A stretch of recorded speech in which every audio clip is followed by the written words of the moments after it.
Greetings and welcome to Age of Aquarius, presentation 2. It's been quite a journey with this spiritual awakening and understanding. One thing that is very clear is that whatever is perceived as bad has a basis of truth in it. Just like those jam jars where you've got the wire twists, and when you get to the end of the twist, it's a loop, and it's the same piece of wire. Basically, as far as I can see, this reality is like, in this reality, shall we say, you are not these physical bodies any more than I am. These are just vessels. So it's a vehicle for the soul. So just as when you learn to drive a car, before you even start driving, you have to be in the right state of mind. Then you have to be aware of yourself, and you have to be aware of the surroundings. So what about this vehicle that we're in? Do we not need to do the same with that? But we also need to be steering this vessel in the same way that we're steering a vehicle, in that we are in control of it. I've been listening to some of the new thinkers, Neville Goddard and I'm trying to think of the names of the other ones. So anyway, it doesn't matter. Brian Scott channel. There's another channel I can't remember, and there's a very good video. I'm gonna put a link to that is very much worth listening to, because it'll give you a guide of at what level in your awakening you may find yourself at. There's actually 8 levels to this. 7 obviously with the time with the chakras, and then the 8th is above that one as well. At this 7th level, it is described as being when your joy is greater for others than for yourself, which I think is not a difficult thing to grasp. If what you're wanting to see in the world, say for example you go outside your front door and now you've got all types of fruit tree growing down the street, and there's an abundance and it's lovely weather and everything, and people are friendly and nice to each other, and you actually go out there and see that, then surely your joy at seeing that that you've created in your imagination has become a reality. So therefore I can fully understand this idea of having a joy for others being greater than yourself, because you yourself benefit from this as well. There is no nation except imagination. And within the imagination, there are states of mind. This is where they get the terms nations and states from. But they're all internal. Perhaps the easiest way to describe this is if I was to say to you, I love you. Now I know how that feeling feels to me, and I can do in numerous ways. I can try and express in words or pictures or actions those feelings, but nobody else can know exactly what that feeling is like except myself. You will have your own feeling inside of you, which may be in agreement with the way I describe it, it may feel slightly different. The only thing that we can be really sure of is our feelings within ourselves.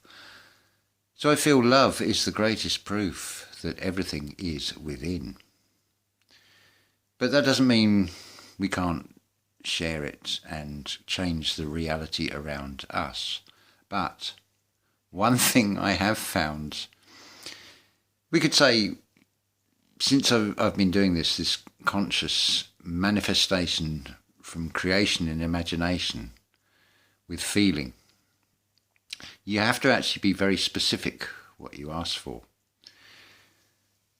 I could make a big thing about the numbers of this because this first happened when I was 18, then when I was about 33, and now I'm about 54. So you've got the sum of 9, sum of 6, sum of 9, but it's irrelevant really.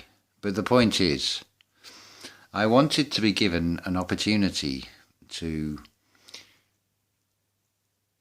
do more manifestation. I wasn't exactly specific as to what I wanted to do. So here is the result. Hopefully you can see this here with this bruising. I silly sort of momentary lapse. Probably wouldn't have happened if I was barefoot, but I didn't have my foot squarely on this flagstone, and of course my ankle twisted sideways. I've torn half the ligaments. So now, 3 days later, my ego side is saying that I'm being lazy, to which I'm saying, shut up, you don't know what you're talking about. Because if I listen to that ego, I can think, yeah, I'll be the hero, I'll save the day, I'm not going to let somebody struggle, I'll give them a hand. But in the long term, I'm doing damage to myself. Now think of the ligaments like being the leaves on trees and bushes and things. If you take too many off, more than 60%, it'll kill that plant or tree and it won't grow again because it's over harvested. Well, likewise, if I don't keep this ankle fairly sort of rigid, it's like learning to walk again, where you walk flat-footed, so the bone to bone is fine, but it's the sideways movement, and because the ligaments are actually like very thin strands, any movement is going to snap them, and in the end the ligaments are going to say, well, I'm not going to bother trying to grow because keep breaking. So in the long term, how do I know where I might be the person that is able to help somebody else numerous times in innumerable ways, but if this physical vessel isn't able to do that, because I've listened to the ego, yes, I might be able to help one person, but then I'm doing myself damage in the process. The road to hell is always paved with good intentions. So much so I dislike this from that point of view, I have got to, I can't say admit defeat. I've got to be honest with myself here and say, yes, I do need to rest. But look what a valuable lesson this has been.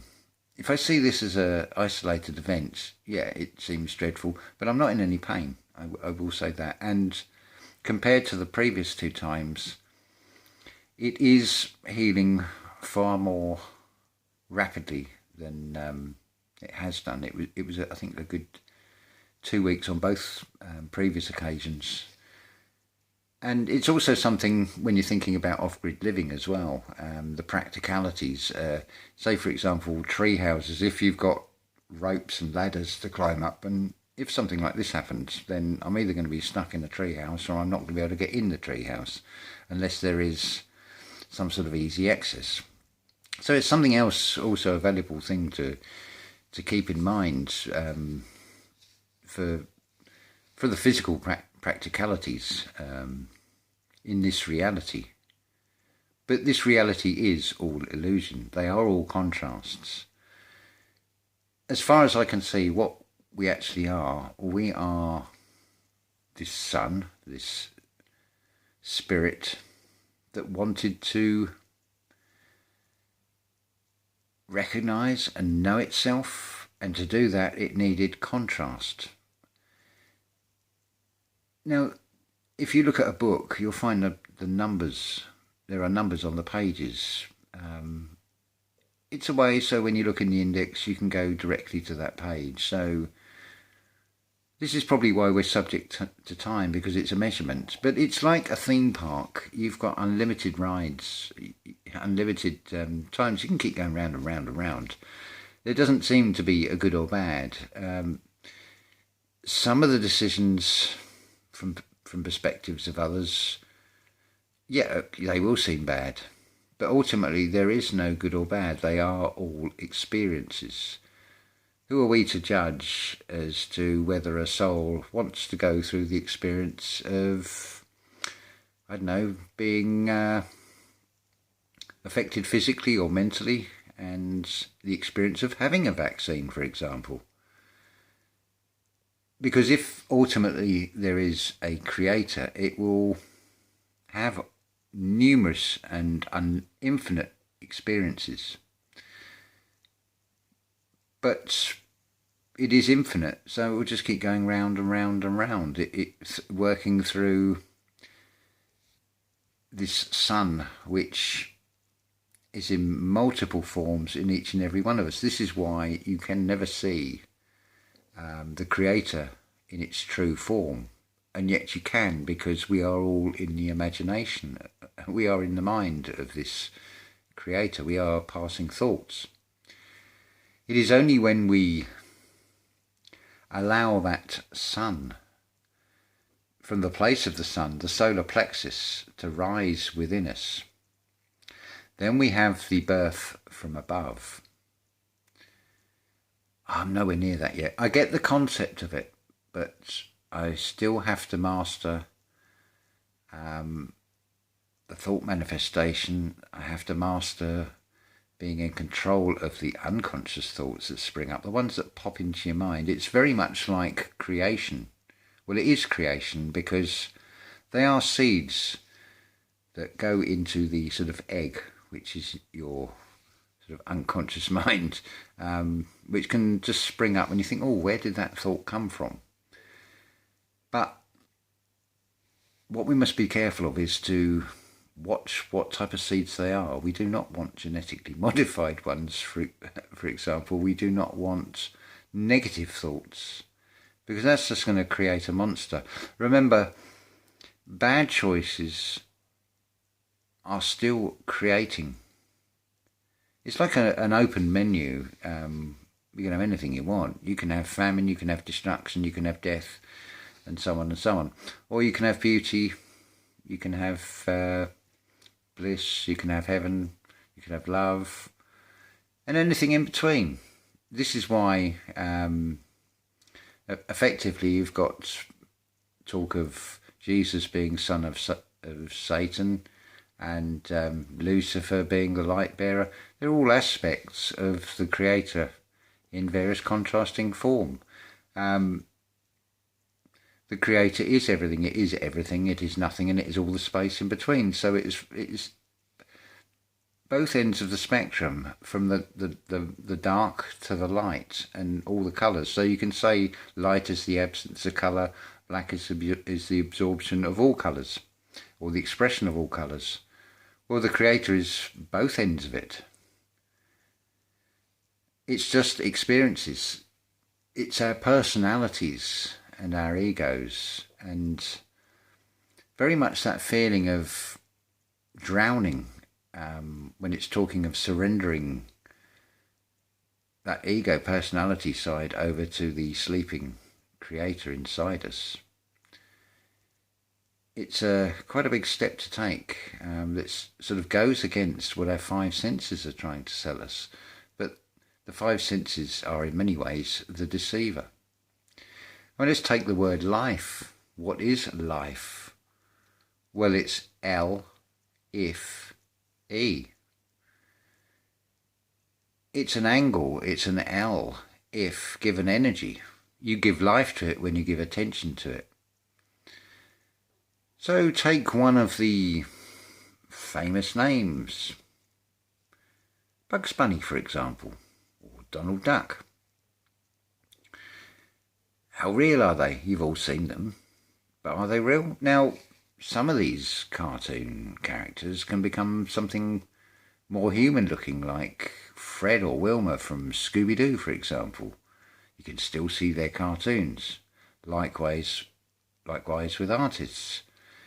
You get impressionists, and then you can get those that can do almost pretty much photographic quality, that look so lifelike. So now let's talk about Dr. Fauci as just one example. I don't want to implant that image. I just picked a name as an example of this. So scrub the image. But just start thinking of what you're shown on these screens, all these negative characters, as see them more as cartoon characters, and just turn your attention away from them. You don't give them life.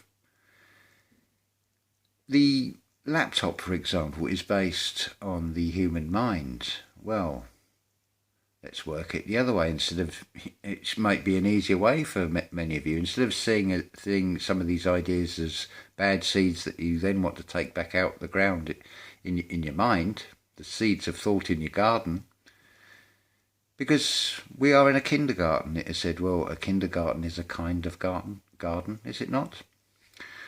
We'll see it also as like on the computer screen, where you delete a file, you put it in the recycle bin, and then you can empty it, or the trash bin, and you can just empty the whole lot out and get rid of them. And we erase those codes because it has been described as being like an app, and yes, it is. You've got this green screen out there. Some places it's more like desert, some places it's more mountainous, some might be tropical. They're all background screens, and you all are basically just characters in this manifested thought that becomes a reality. But we also have this same ability. Now, I've been testing this out. So the ankle has been a wonderful one, because it gives me a chance to analyse my thoughts, and as an observer, so I'm looking at myself and how something is making me feeling. I've lost my train of thought now. So yeah, I'll get back on track with this in a minute. It will come back to me. Bear with me. No, it's gone at the moment. That's typical. Well, it'll probably come back in another video, but basically this creation, this thought manifestation, that was it. I put this into practice earlier. Yeah, it was earlier today. So I'm sitting there in the garden, and it's sunny, and I can feel the sun on my skin, on my arms and on my legs, and I've got that feeling, and I know what it feels like, and that feel-good factor. Now, a little while later, the clouds come over.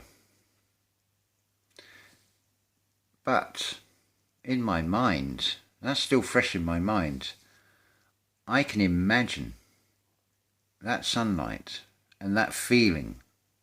Because all I'm doing is just changing two things with this reality to a very slight different version, where I've rewritten the script in my imagination. Now I'm feeling the sun again. That's a very simple way of doing it, just changing two things in that imagination, but it still created it. I still experienced it because I'd had the experience before. So it is definitely worth doing. Anyway, I'm going to say ta-ta for now, because I'm just worried about the length of this video. We're now coming up to almost 20 minutes, but apologies for the I don't know what happened yesterday with the first video. The first version, for some reason, didn't get any sound, and I tried uploading it about 3 times, and it just wasn't happening yesterday. Then it's noise of garden machinery, pneumatic drills, noisy car exhausts, car alarms, yapping dogs, neighbours, and so on. And I thought, there's no point getting annoyed.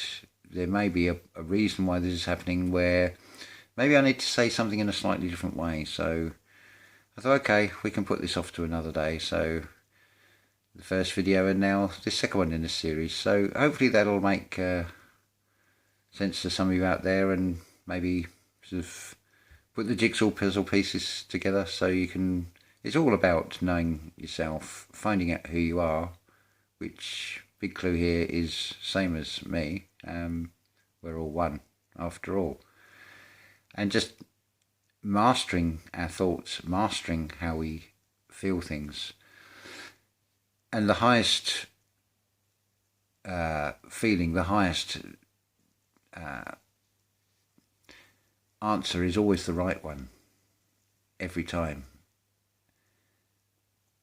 If it is something that is going to cause harm to anything or anyone else, then you know that is not the highest thought. That's the easiest guide to any of this. But it's putting it into practice, this mastering of the thought and this feeling from imagination.